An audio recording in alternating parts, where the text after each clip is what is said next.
4 is the final section of chapter 15, and the last thing that we will do in this chapter is the balance sheet, as you can see down below here. One thing to keep in mind when you do balance sheets, whether it's 15-4 or anything, total assets, which is highlighted here, always equals total liabilities and stockholders' equity. They always equal. So if they don't equal, you've made an error somewhere. So in this situation, we're dealing with Interstate Tires, Inc. balance sheet. For this one, it's December 31st, 2014. Very top line, we type in assets, no number attached. Underneath that is current assets, again, no number attached. And then basically you're going to work down the worksheet that was given to you for 15-1, work together. Cash is $12,848, goes in column 2. Petty cash, $300, goes in column 2. Accounts receivable is $18,438.9, that goes in column 1. Less allowance for uncollectible accounts is $2527.29. You are going to subtract those two numbers and you get $15,911.61. Merchandise inventory, we get this number off the balance sheet of the worksheet. So you're on the worksheet, but you go to the balance sheet side and it's $188,999.25. Supplies office, $854.59. Again, it's off the worksheet and the balance sheet. Supply store, $1,300.68. Again, same thing. Prepaid insurance is $3,000. Again, same thing. And then we add up our total current assets. To get these, we highlight or you add all of the numbers in column 2 together, and you should get $223,214.13. Next line is plant assets.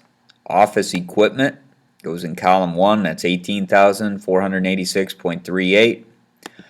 Accumulated depreciation, less accumulated depreciation office equipment is $13,745.25. We subtract those two numbers, and that's how we get $4741.13.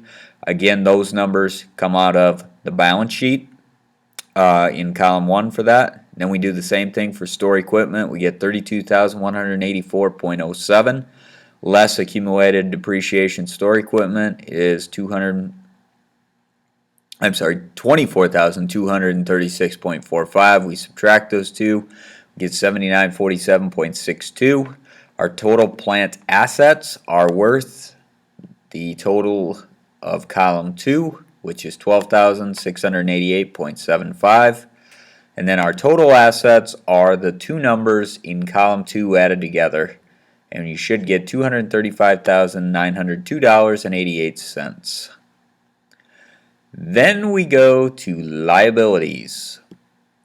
Okay.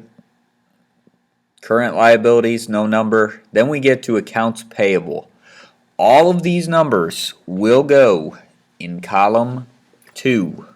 All of these numbers will go in column 2. I'm not going to list them off, but it's going to be, here's the accounts.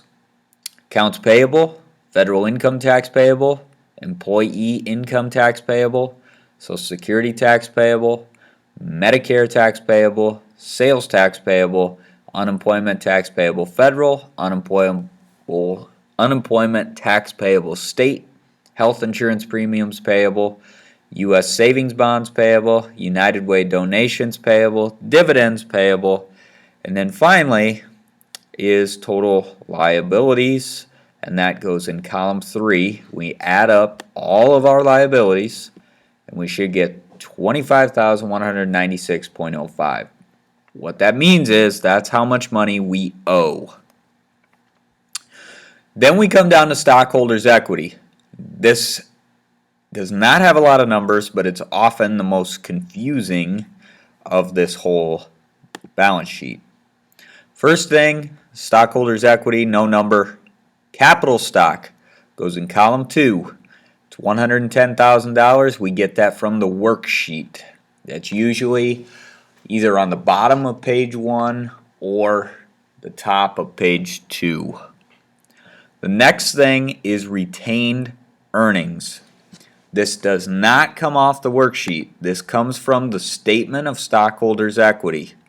So we go back, we look at retained earnings, the balance on December 31st, and that's that $100,000, $706.83. This is off 15.3 work together. And that's what I put in there for retained earnings. My total stockholders' equity are those two numbers in column 2 added together.